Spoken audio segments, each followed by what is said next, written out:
d'accueillir Huguette Thiénia, qui va présider ce colloque, qui est député du Lot.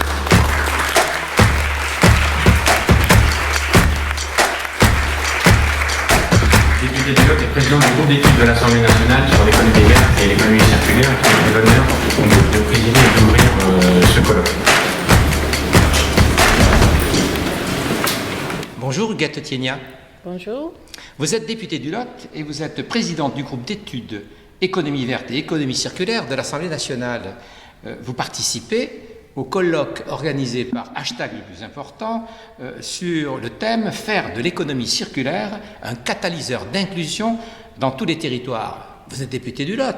Alors, pourquoi l'économie circulaire peut-elle être un facteur d'inclusion dans les territoires ?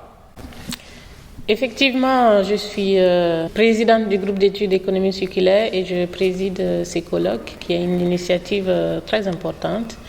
Alors, par rapport à nos territoires, justement, l'économie circulaire peut être un facteur d'inclusion parce que si on regarde en fait les acteurs de l'économie circulaire aujourd'hui, on remarque qu'elle est beaucoup plus développée dans nos territoires et on remarque que le niveau de la formation, c'est pas des formations qui existent déjà.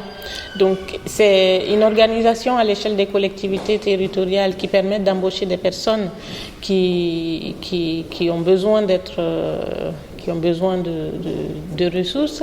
Et ces personnes-là n'ayant pas des formations forcément élevées, ça permet justement de pouvoir recruter des personnes et de les inclure dans le cadre de l'insertion des personnes dans des métiers.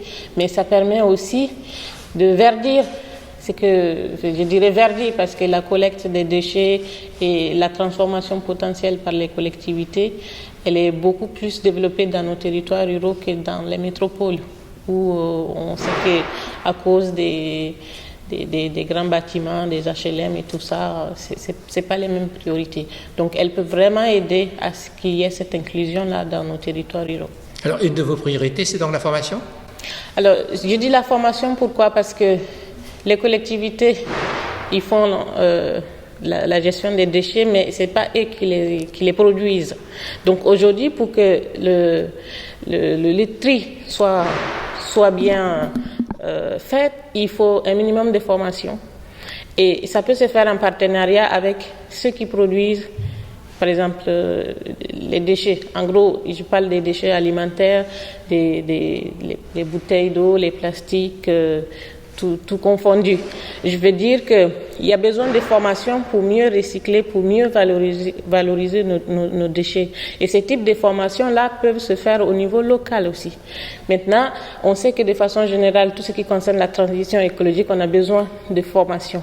Parce que pendant longtemps, on a considéré que ça fait partie de nos mœurs. Et pourtant, c'est quelque chose qui ne se vérifie pas dans la réalité. Donc, la priorité pour moi, il faut cette formation-là. Et j'espère qu'elle est prévue, en tout cas, dans cette proposition de loi. Ou dans tous les cas, je pense que le ministre de l'Éducation a beaucoup parlé aussi d'ajouter une part d'écologie à l'école. Donc, ça peut aussi constituer un facteur intéressant. Alors, vous avez accepté de présider cette initiative.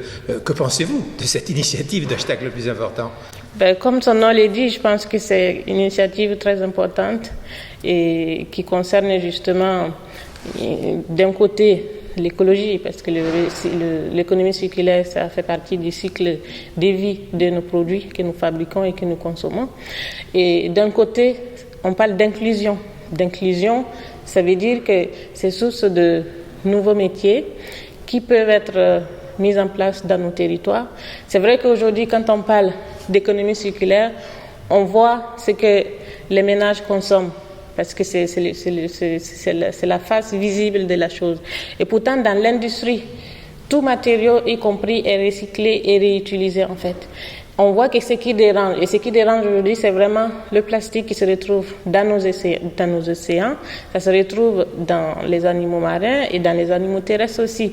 Je prends l'exemple des pays africains, les animaux meurent parce qu'ils consomment du plastique. Donc, on est en train d'essayer de résoudre, en tout cas, la part visible de la chose, et c'est cette part visible-là qui est beaucoup plus dangereuse pour l'humain et pour la biodiversité. Un projet de loi va arriver sur le bureau de l'Assemblée nationale, il va être traité prochainement. Cette initiative menée par Hashtag le plus important participe-t-elle justement d'un appel à participation des citoyens ? Oui, exactement, parce que le plus important est constitué d'acteurs diversifiés de plusieurs domaines. Et en tant que politique, on a justement besoin de cette contribution citoyenne-là. Il faut savoir qu'avant que la loi passe au Sénat, les députés ont travaillé sur... on fait beaucoup de réunions. Moi-même, j'ai fait des consultations en circonscription. On a visité des entreprises. On a fait des auditions dans le cadre de notre groupe d'études aussi. Et tout ça, ça a permis vraiment de soulever un point intéressant, c'est l'apport de la société civile. Parce qu'il y a des domaines où il ne s'agit pas de faire une loi et de demander à ce que la loi soit appliquée. Tout ce qui concerne l'économie circulaire est très, très lié à nos comportements humains. Donc c'est pour ça que c'est important que des citoyens s'engagent comme le fait le plus important. Et dans la loi, justement, vous verrez qu'il y a un point important, ça veut dire l'information au consommateur.